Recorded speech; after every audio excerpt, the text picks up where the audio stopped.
Ирээдүй тэднийг аюулгүй, эрүүл, саруул, сайн сайхан амьдраасаа гэсэн хүсэл хүм бүрт бий. Сайн сайхан амьдрахт нь саад болох зүйлийг мэдсээр байж харин өөрчлөхгүй өнгөрч болох уу?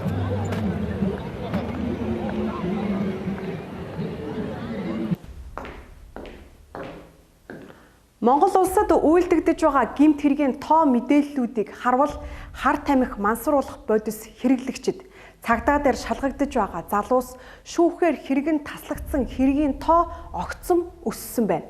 Мөн зарим судалгаагаар өсвөр насныхны дунд мансруулах бодис хэрэглэх хандлага нэмэгджээ.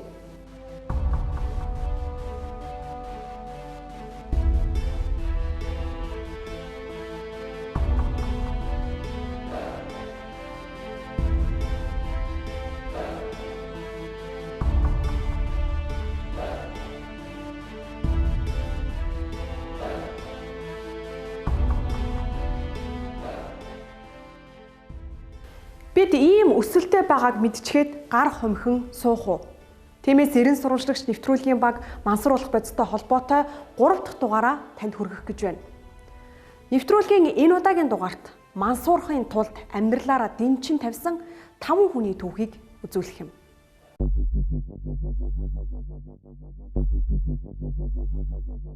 Түүнийг энэ нэвтрүүлэгт Бат гэж нэрлээд мансруулах бодистой холбогдсон түүхийг сүхий.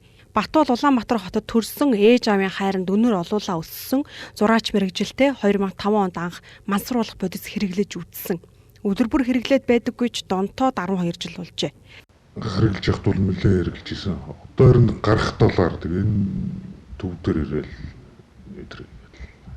турах тэгэл ядрах сүлдэх нэг тиймэрхүү гаргалгүй яах вэ? Энэ таньдаг мэддэг энэ хүрээл дотроос чинь энэс болоод амиа алдсан ч юм уу тийм юм байгаа юу? Хэдэн жилийн өмнө байгаа баг. Нэг сайн найз хүсэлтэй гэхдээ үнийг таньдаг биш. Энийг хэрэгэлдэг. Билж байгаа тэгээд. Тэр бодохтол нэг том налайтруулсан юм шүү. Тэгэхээр намайг бол арай хүндлэл хэрэглэдэг. Тэр чумд яасын тунгаал хэтрүүлсэн баг. Тэрийг сайн мэдээгүй байна. Нацхан хулгай хийч юм аюул ингэ болох. Бүхлээр хэрэглэж бүр болохгүй бол аюул. Та хулгай хийж үзсэн үү? Гэр ахаа юмыг зарж урээл. Үзэлгүй байх уу. Тэгтээ тэгж ганц хоёр удаа нэг тийм тал үе. Тэгэл муу тал нь тэгэл гарч ирж штэ. Тэр эхнэр хүүхэдгүй одоо хүртэл ээж аавынхаа хамт амьдардаг. 41 нас хүрсэн тэр одоо би хүүхэдтэй болбол эрүүл хүүхэд төрөхгүй байхаа гэж ярьлаа. Нэг юмнаас бүр татгалзчихвал тэгэл болох гэдэг шүү дээ. Гэрүүлтэй болчоод энийг хэрэглээд байвал бас хэцүү шүү дээ. Энэ тэгээд хүүхдүүд нэг ажигтай төрж байгаа нь тэр хэрэглээрээс болоод хүүхдүүд нэг ажигтай төрж байгаа. Хүндээж одоо ямар нэгэн хэрэглээтэй учраас хүүхдүүд дэвчдэг. Энэ Монгол төрсөн Монголд 10 онд төрсөн. Нэгдүгээр төрөхөд төрөөд энэ их нялхаст очиж энэ хүүхд хийлгсэн, хагалгаа хийлгсэн байхгүй. Ээж нь ийм хамааралтай хүн байсан юм. Тэгээ ээж нь одоо мансуурлах бодис энэ мансууруулах сэтгэц нөлөөдийн бодис хэрэгжилж исэн ээж гэж байгаа байхгүй. Яа нэ. Энд төрж. Энэ ном нь юм уу те? Энэ. Манай хүүхдээ хагалгаа болсон уу те? Энийг ингээд бүх арсын татаад арстай болгосон гэж байгаа байхгүй. Тэгээд ойсон. Төрөлтөө л ингэ төрсөн юм уу? Ингэж төрсөн. Бас ээж аав нь 2008 онд төрсөн төрөлт. Тэр нэг толгойтой хоёр бөхстэй хүүхэд болохоор дэлхийд дээр 13 дахь төрөлт. Монголд төрсөн байхгүй. Ээж аав нь хэрэглэгч байсан юм. Хэрэглэгч байсан. Дэлхийд дээр 13 төрөлт. Тэрний 13 дахь төрөлт нь Монголд төрсөн. Яг мансуур ус чигч хүүхэд гэж тайлбар хийсэн байсан.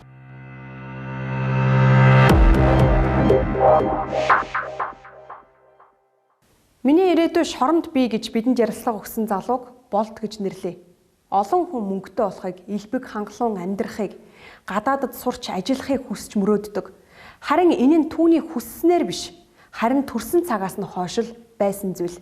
Дураараа дургиж дунд чөмгөөрөө жиргснийхаа горыг одоо амсаж суун гэж ярьсан залуу эрүүгэн цагдаагийн газар хар тамхи мансруулах бодисны хэрэгээр байцаагдж байгаа юм.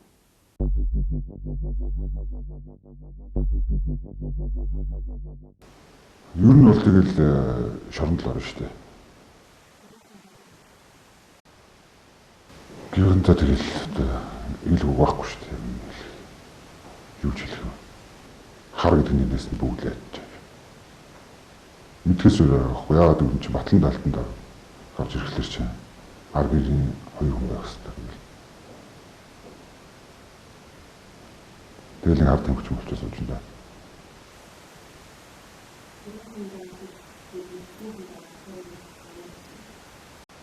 Өөр нэг зүвт.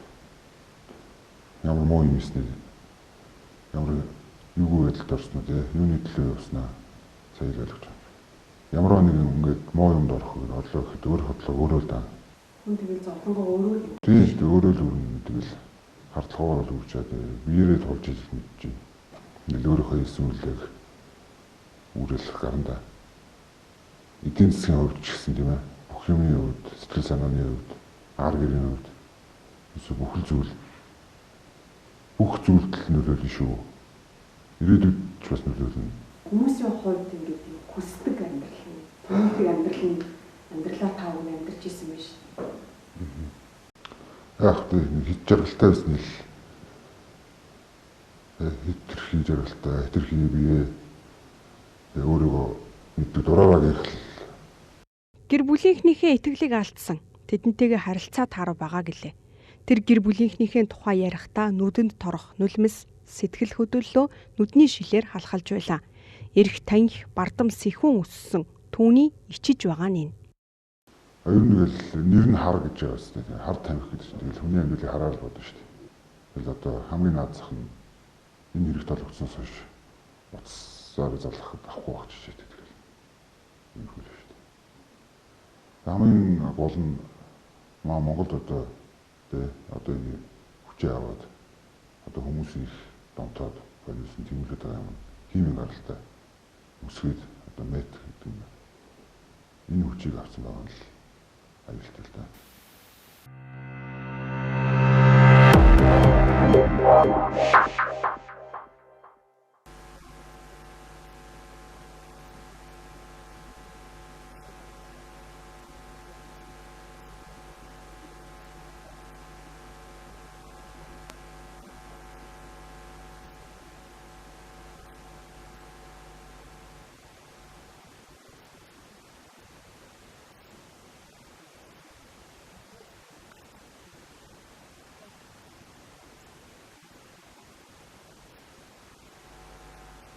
Сүүлийн 3 сар болттой цагдаагийн газар таарч танилцсан найз нь Золбоо.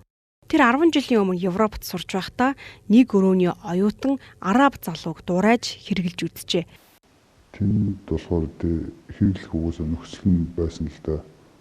Кофе шоп ороод өссөн үүс сулан хашишаа авдагч боломжтой. Тэмдгийн хуулийн зөвшөөрсөн. Тиймээдэг анх очиж энд татж үзсэн. Гэртээ татчихсан. Цагдаагийн хүмүүс орж ирсэн. Ингэсэн одоо энд ирээд ингэ байцагдаад хоригдоод юм болцсон байж байна. Тэгсэн.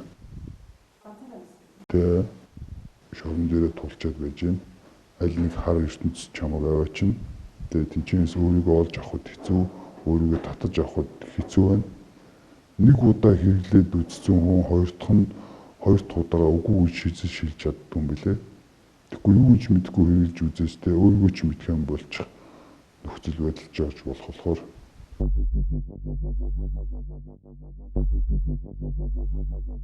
Тэрнээс хойш өдөр бүр хэрэглээгүйч олдвол буцдаггүй гэж ярьлаа. Харин 10 настай охиныхоо ирээдүг бодоод энэ муухай зүйлээс гарна бусдад ойлгуулах, ухааруулах ажил хийнэ гэв. залуу хойч үеэлд ийм хар ертөнцөд оруулахгүй байхыг хүсчиндээ маш өхний төсөөд болох чинь ийм нэгэн ухтуулахгүй тул би юм ярьж сууж ийн энд зургатаар хүртэл гарахад хүрж байна. Тийм болохоор тэмцэнэл гэрийнхээ итгэлийг гэр бүл бол ойр дотныхоо хүмүүсийн итгэлийг дахиж алдмааргүй байна.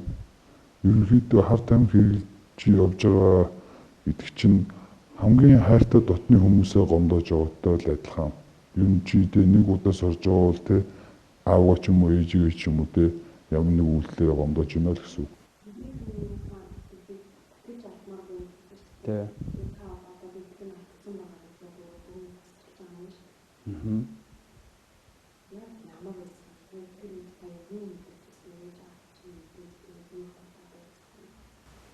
Хамгийн муухай мэдрэмж ойр дотныхоо хүмүүсээс тэгж ич зовх айх мэдрэмж ч хамгийн муухай байд юм байна.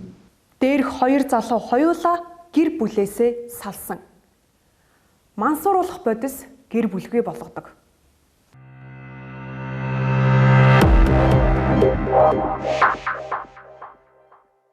Мансуурал зөвхөн мөнгөөр хэмжигддэг зүйлч биш. Бас мөнгөтэй хүн бүрийн хэрэглээч биш гэдгийг 17 настай хүүгийн яриа нотлоно. 17 настай мансуурагчийг Саруул гэж нэрлэе. Илүү дутуу зүйл ярьчих нь гэд ярих зүйлээ цаасан дээр бичээд ирсэн тэрээр уг нь сурлага сайтай боломжийн амьдралтай айлын хүү. Өөрийгөө юугаарч дутдаггүй хайрлагдаж өссөн гэж тодорхойлсон. Гэхдээ сүүлийн 8 сарын хугацаанд мансууруулах бодисонд дунджаар 24 сая орчим төгрөг үрсэн гэлээ. Гэхдээ 20 гаруй сая төгрөгийг бүгдийг нь гаргаад май гэд өгчхөөгүй. Өдөр бүр мөнгө олж олсон мөнгөөрөө мансууруулах бодисоо авдаг. Мөнгөө олохын тулд олон арга хэрэгэлдэг гэлээ. Гэхдээ түүнийг ээж аав нь одоо хүртэл мэдээгүй. Хамтдаа мансуурдаг найзууд нь л мэднэ. Тэгээд манай найзууд хэрэглээ 4 сар орчим болцсон. Тэрнээс хойш л хэрэглэсэн л дээ. Анх бол тэр үдшилэг дээр хэрэгжилж үзэл тэрнээс хойш хэрэгэлдэг болсон. Тийм.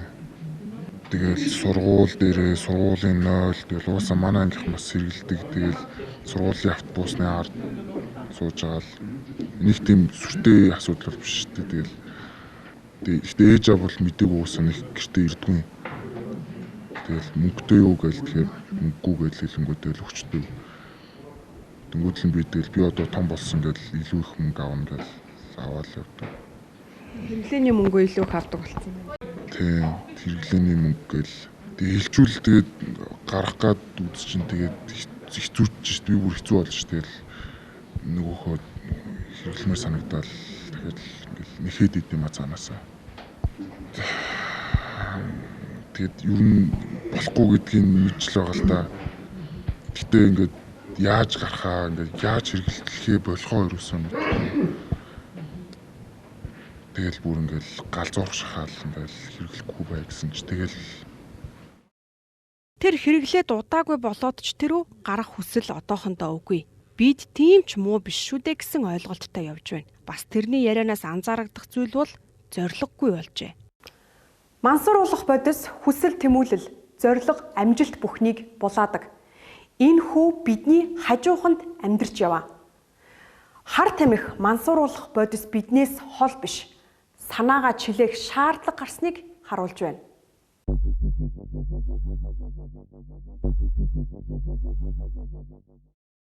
Бүсгүйг дулам гэж нэрийдэе. Тэрээр охиноо төрүүлээд удаагүй байхдаа нөхрийн хамт Казахстан улсад 8 хийхээр очжээ. Эхний хэдэн сарда 8 амжилттай байж, харин улсад ирсний зөв шийдвэр болсон тухай байнга хөөрөлддөг байж. Нэг өдөр нөхрийнх нь эгчийнх нь найз Москвад байх хүүхэлдээ юм өгүүлэх гэсэн юм аваад яваач гэж гуйсан байна. 20 настай эмэгтэй заа гэдэг үгнээс өөр үг хэлэлгүй тээшиг аваад хэл гарчээ. Гэтэл шинэхэн гэр бүлийн бүх ачааг нэгжиж нэгнийггүй шалгаад танил эгчийнхэн дайсан бараан дотроос нунтаг цагаан зүйлийг илрүүлсэн байна. Ингээд тэд мансууруулах бодис тээвэрлсэн хэрэгээр харийн шоронд хоригдсон юм. Казахстан улсын шүүх эхнэр нөхөр хоёрт хуйлууланд нь 17 жилийн хорих ялыг оноож нөхрийг нь эрэгтэйчүүдийн эхнэрийг нь эмэгтэйчүүдийн хорих анги руу хуваарлжээ. Харин Монгол улсын засгийн газар Казахстан улстай ялтан солилцох гэрээ байгуулснаар дулан бүсгүй харийн шоронд 6 жил 3 сарыг өнгөрөөсний дараа 2014 оноос хойш нутагтаа ялаа үргэлжлүүлэн эдэлсэн. Тэр нөхрөө гэр бүлээ ой хүрээгүй үлдээгэж явсан охиноо 6 жил 3 сарын дараа харжээ. Энэ хугацааг давхад охин нь л сэтгэлийн хат болж байсан гэж ярьлаа.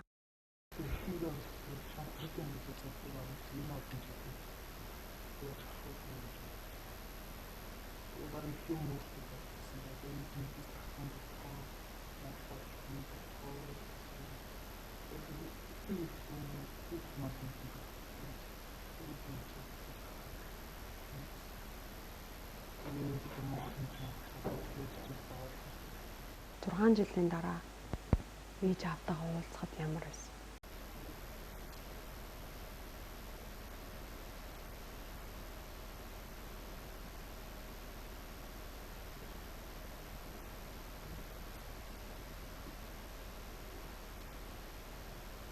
зөвшөөрснийг нь хараад юу гэж бодсон?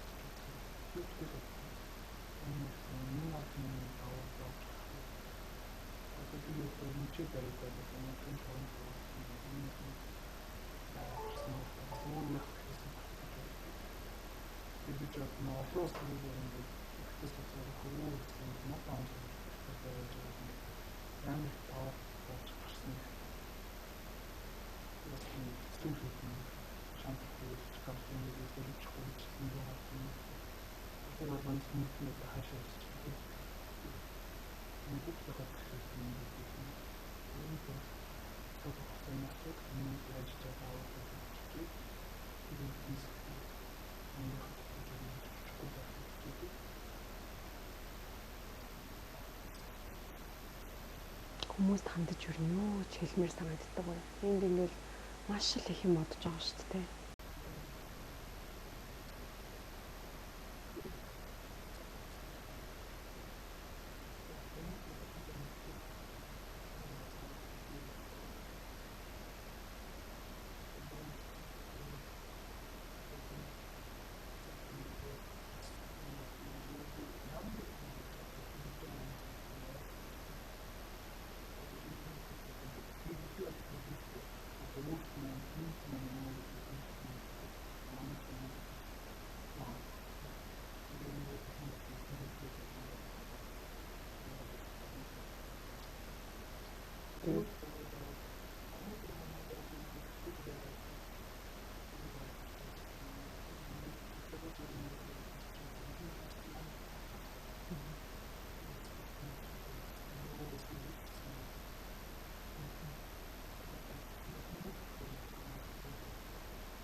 Тээвэрлэгч, борлуулагчид бол хар тамхины сүлжээнийхний нохоод барьдаг мод.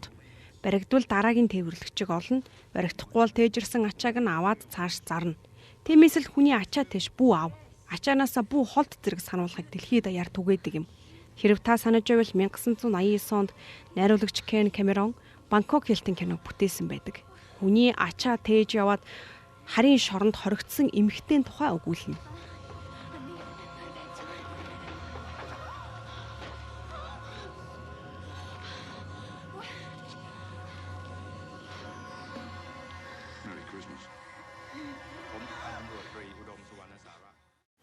Яг ийм түүх 42 настай монгол эмэгтэйд тохиолдсон байна.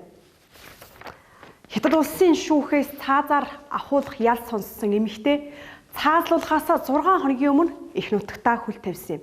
Ус уух хувьтай л хүн.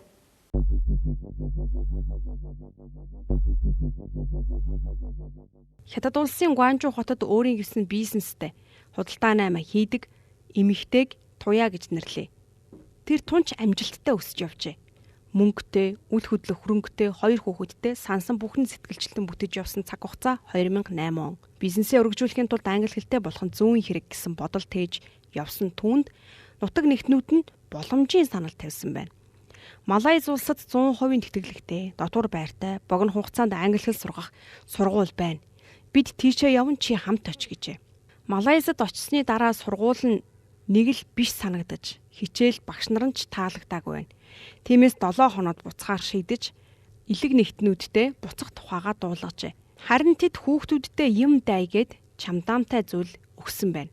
Надад их тус болсон учраас аягны хариу өдөртөө гэдгийг санан тэгэлгүй яах вэ гэд ачааг нь авсан хэмээн санаа алдав. Малайзаас хятадын ханчин нисэх онгоцны буудал дээр тэр буусан юм.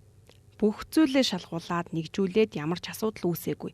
Нисэх буудлаас гараад хоолны газар руу алхаж явхад нь нисэх буудлын хүмүүс дууджээ.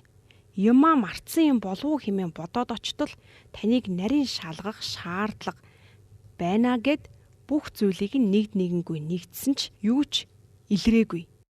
Гэтэл нутаг нэгтнүүдийнх нь аваад яваач гэсэн чамдааны бариулнаас хагас килограмм мансууруулах бодис илэрсэн байна. Ингээд Монгол эмэгтэй Хятад улсын шүүхээс цаазаар ахуулах ял сонссон юм.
Тэр цаазын ялын гүйцэтгэлээ хүлээж байхдаа хөлдөө дөнгөтэй гартаа гавтаагаар 6 жил 3 сарыг Хятад улсын шоронд өнгөрөөсөн юм. Хаашаагаа ердөө 40 см алхах эрхтэй байжээ. Ялын гүйцэтгэл хизээ хийгдэх вэ гэдэг бодол өдөр бүр түүний толгооноос гардаггүй байсан гэлээ. Харин нэг өдөр элчингийн ажилтан ээжийг нь хүүгэн дагуулan ирээд захиасаа үлдээ гэж хэлсэн байна. Ингэх үед цаазын ял ахуулах өдөр ирж байгаа юм байна гэдгээ ухаарсан гэлээ.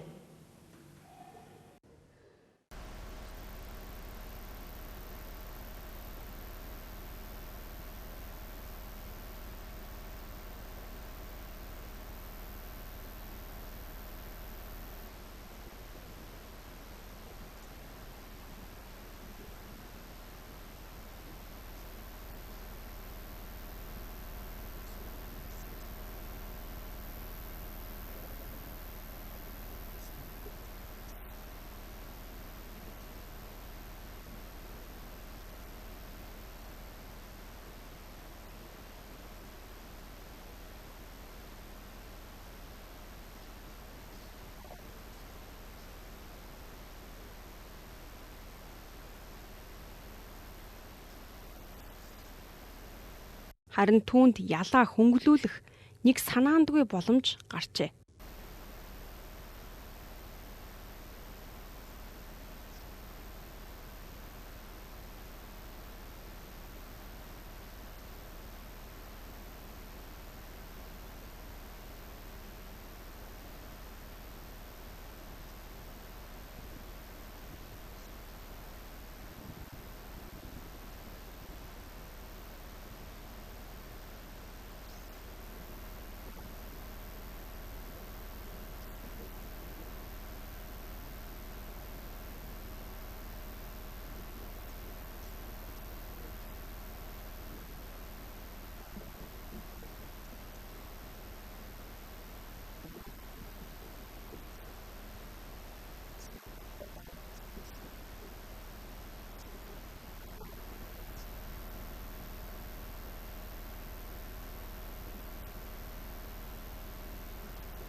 Хүний нутагт цаазын ял сонсоод дараа нь ял нь хөнгөрч жирийн дэглэмд ороод сүүлд нь их нутагтаа ирсэн би азтай хэмээн ярьлаа.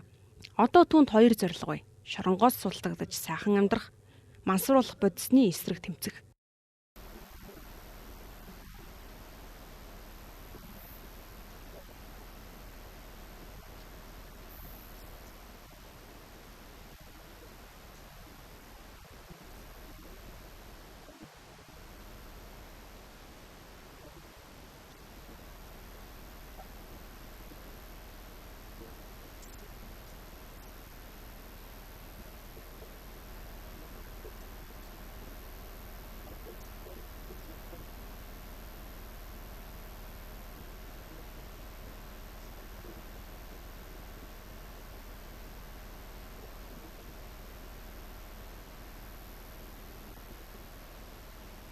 Намайг яг ямар сургууль дээр амьдсан, ямар яг ингэж зам бүхтэр юм.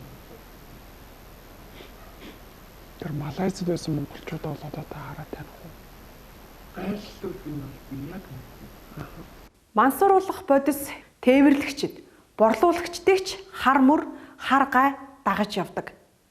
Мансруулах бодис тээвэрлэж байсан дээрх хоёр эмэгтэйн амьдралаас бид маш олон зүйлийг харж болж байна.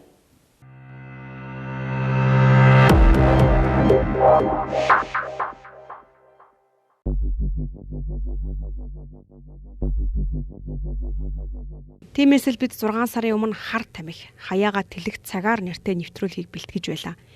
Тэр үед хар тамхитай тэмцэх бодлого үгүй, үндэсний хэмжээний хөтөлбөр байхгүй, мөнгөгүй, эмчилгээ таарав гэсэн дүр зураг байсан юм. Харин одоо нөхцөл байдал хэрхэн өөрчлөгдсөнийг мэдхээр хууль зүйн сайд цагдаагийн ерхий газрын дарга нартай уулзлаа. тэдэнд мансууруулах бодисны эсрэг тэмцэх төлөвлөгөө байна уу? Тийм үндсэндээ энэ төрлийн одоо хууль эрх зүйн орчныг бүрдүүлэхэд нэлээд хууль чангарч байгаа. Бид буруутай, гин буруу хүлээж ийн хор хохирлыг ойлголоо гэж хэлээд ирэх юм бол тэр хүмүүсийг ялгаж чөлөөлнө. Ийм одоо нэг талаас хатуу бодлого, нөгөө талаас уян хатан бодлогоор бид нэр энэ төрлийн гэмтрэхтэй тэмцэх эрх зүйн орчноо бол боловсон болгож чадсан. Мансууруулах юм сэтгэл хөдлөл бодистой тэмцэх үндэсний хороо байгуулагдсан. Хууль зүйн дотоод төрийн сайд ахалж байгаа. Эрүүл мэндийн яамны дэд сайд орлогч дарга нь мөн одоо сая өөрийн шиг хэлдэг гайл, хил, тагнуул тэ бус цагдаа гэдэг одоо холбогд байгууллагуудаас одоо удирдлагууд нь орсон үндэсний хор ажиллана. Тэр яг хорон дээр зангиддаг энэ төрлийн одоо бодлого зангидагдаж энэ бодлогоор хуулиар хүлээсэн байгууллагууд чигүүрийг хэрэгжүүлж байгааг хяналт тавиад энэ бодлогын зохицуулалт уялдаа холбоог нь бий болгож ажиллана. Боловсон хүчний хувьд мэдээж тийм сургах дадлагжуулах шаардлага байна. Манай цагдаагийн байгууллага бол бүгд намт хятад улсын одоо тий хөх хотын цагдаагийн байгууллагатай, Солонгос улсын цагдаагийн байгууллагатай за ингээд цааш олон улсын одоо Интерполын байгууллагатай бол хамтын ажиллагаагаа эхлүүлсэн. Монголчууд хүн цөөтэй нэгдүгээр бид 3 саярлаа. Тэр дундаа яг үгээр хамгийн гол нь залуучууд одоо ихтэй ор манах. Нөгөө талаар ажилгууд бас ихтэй байна тийм ээ. Энэ төвшинг энэ төслүүдээс хараад үзэхлээр зайлшгүй бид нар хар тамхитай бол бүр асуудал авч тавьжээж тэмцэх, илрүүлэх энийг бол үндсээр нь одоо дасан зогсоох. Тэгээд тодорхой хэмжээгээр одоо донтод орсон улсуудыг бол эмчлэх асуудал ярьж байгаа. Одоо хөгжиж байгаа оронд дагаж гардаг энэ хэрэгүүдийг бол мөнгөөр мөн улс төрийн одоо дэмжлэгтэйгээр л энийг тасан зогсоо штэ. Гэтэл яг өнөөдөр мөнгө улс төрийн дэмжлэг хоёр байна уу? Юуны хуулийнх нь орчин бол бас харьцангуй гарцсан. Бид нар бас олон улсын төвшөнд гэрэг конвенцэд нэгдчихсэн. Тэгээд дээр нэмээд гэрэг конвенцийн заалтынхаа дагуу холбогдох хууль тогтоомжтой бол оруулаад явцсан. Зүгээр ял шийтгэл оногдуулж байгаа эрүүгийн хууль тогтоомж нь бол өнөөдөр хатуу чанга юм уу зөөлөн юм уу гэдэг асуудлыг тавих юм бол саячтай бас их хурл дотор асууж байна. Энэ бол манайх бол дундчт нь. Мөнгө төгрөгийн хувьд гэж асууж байна. Өнөөдөр энэ хэмжээтэй тэмцэх чиглэлээр бол яг одоо энэ жилийн хувьд нэлээд сайн ойлгосон энэ төслийн төвшөнд энэ хөдөлгөөний гишүүдийн төвшөнд ойлгосон. Ер нь бол иргэжтээс харьцангуй яг тодорхой төрлийн гэмтэртэй тэмцэх чиглэлийн одоо тэр санхүүжлыг гаргаж энэ одоо чиглэл рүү бол орохоор сая бол яриа шийдэж байна. Мансууруулах бодистой амжилттай тэмцсэн зарим улсын жишээг харахад нэгдсэн сайн бодлого, сайн хууль, сайн боловсон хүчин мөнгө эмчилгээ хэрэг болдг юм. Бид хэдийн үндэсний хөтөлбөртэй байсан ч мөнгөгүй хөтөлбөр урагшлаагүй.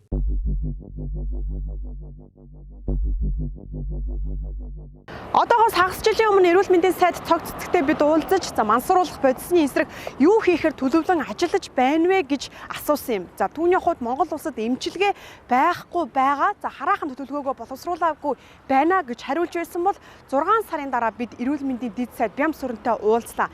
Тэд мансууруулах бодисны эсрэг юу хийхээр төлөвлөн ажиллаж байна вэ гэдгийг мэдээ.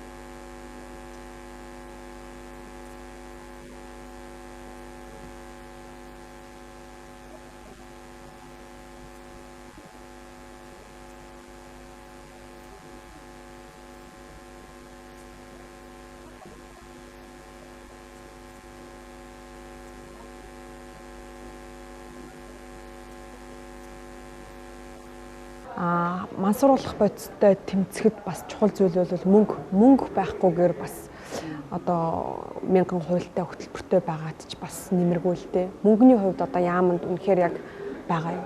За яг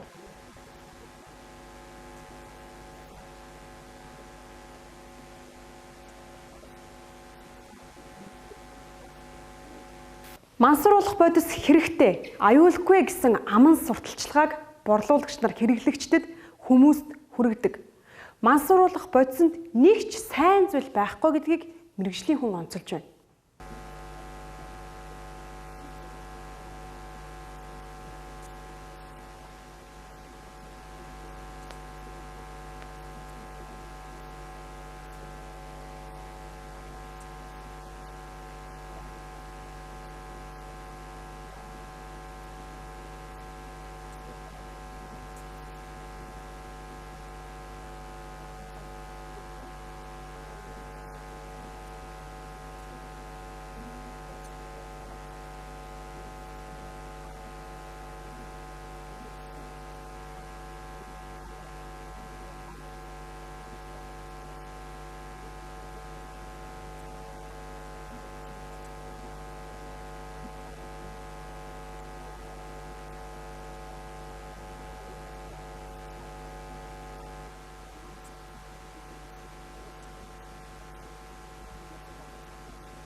Тиймээс хэрэглээнд орохоос өмнө буюу урьдчилан сэргийлэх ажил хийх нь чухал. Урьдчилан сэргийлэх ажил гэдэг нь зөвхөн төрийн үүрэг биш. Ээж аавуудад ч хамаатай.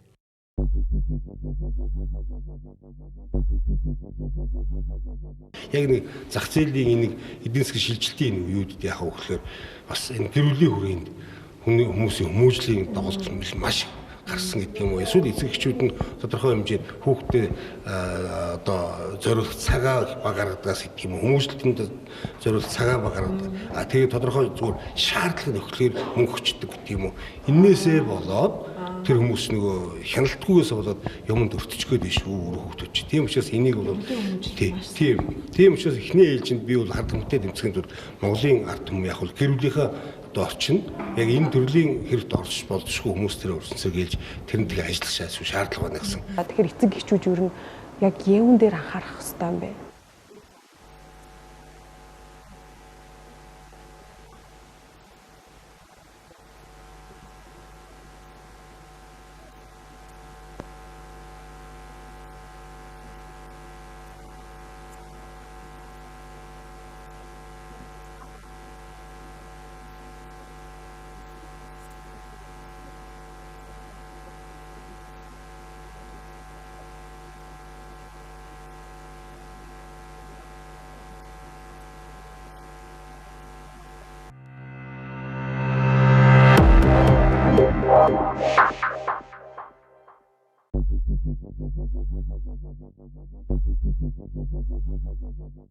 Гайс хамтлагийн дуучин Батундрал мансууруулах бодис биедээ авч яваад цагдаад баригдсан юм.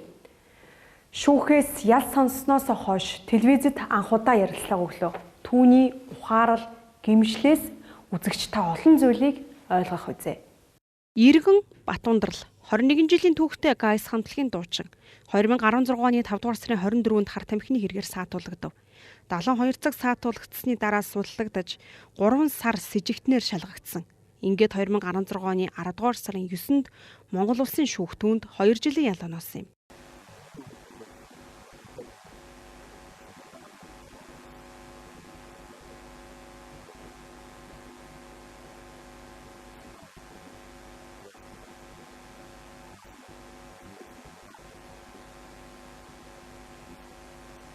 Тэний бийд байжсэн юм.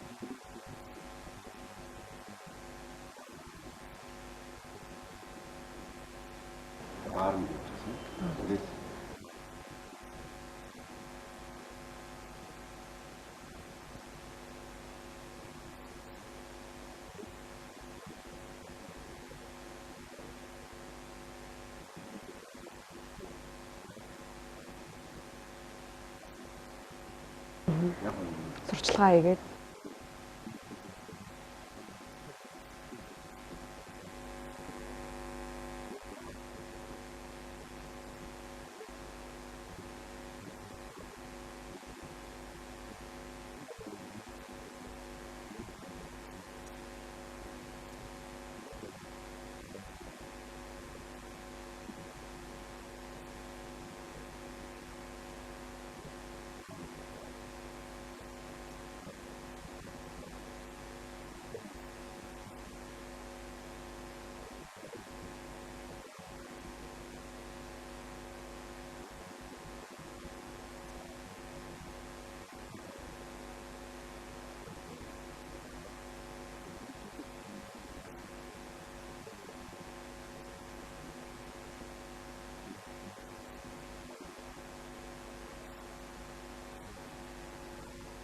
анх цагдаад баригдсан шүү дээ. Ингээд үйлдэл дээрээ баригдсан гэдэг чи. Тэгэхэд яг юу ямар мэдрэмж төрсөн те?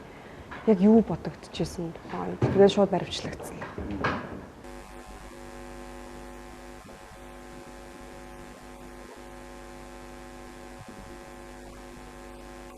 Тэгээд тим явдал болсны дараа нөө гэрийнхантайгаа нүүр тулж байгаа.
энэ хэрэг явдал болсны дараа ингээд та бусдын л адил ингээд амьдрал дэлгүүр хошоо ороод ингээд явж байгаа шүү дээ. Олны дунд хүмүүсийн харц, харилцаа ямар байдаг вэ?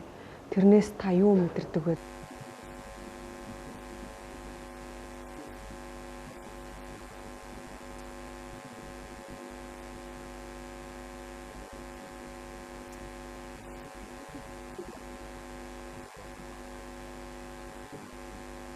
Цаашдаа мансууруулах бодисны хор нөлөөг таниулж ойлгуулахын тулд тууштай тэмцэж ажиллахаа хэллээ.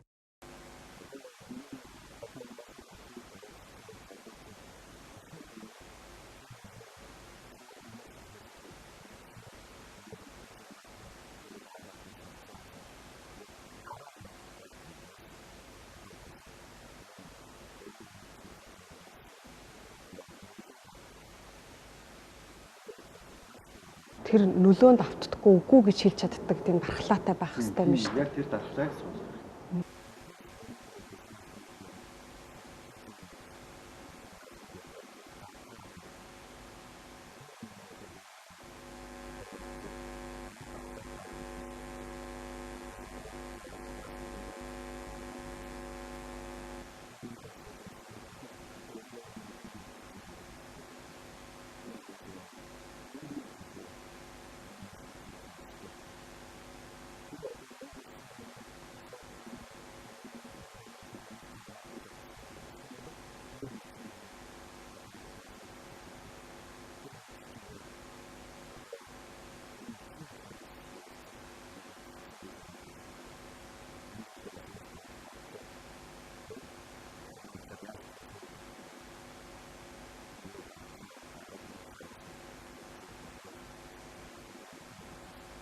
Ийм зүйл болсны дараа юу гэдгийг олонний өмнө өөрийнхөө ингээд буруу хүлийн зөвшөөрч ярих тэгээд ингээд би хичээнэ гэж хэлэх энэ хоёр бас их зориг шаардлагал байх л та.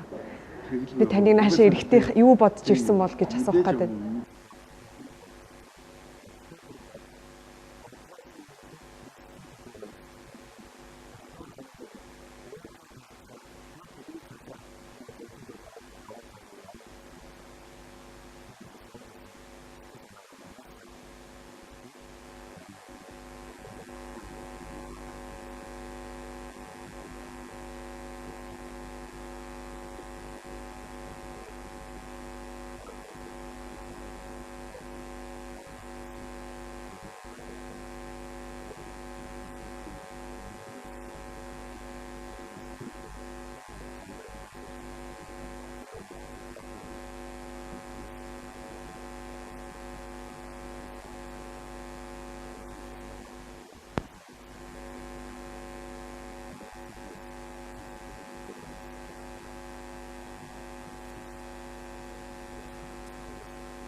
Гурван сая иргэнтэй бид мансууралд олноороо орвол дээрх 6 хүний амьдрал түүхэл биднийг угтана.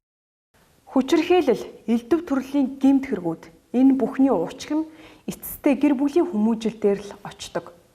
Хар тамхи мансууруулах бодисонд залуус олноороо ийхүү автаж байгаад ээж аавуудын ч буруу бий. Гэр бүлийнхаа төлөө гэсэн нэрийн дор мөнгөний араас зүтгэж хүүхдэд мөнгө л байхад хангалттай гэсэн ухар мөчөд бодлынхоо горыг одоо амсаж суун. Бид сүүлийн 27 жил мөнгөний хойноос хөөжээ. Гэхдээ энэ шуналд хязгаар үл харагдана. Хайртай бүхнээ хайрлахад мөнгө нэгдүгээрт биш.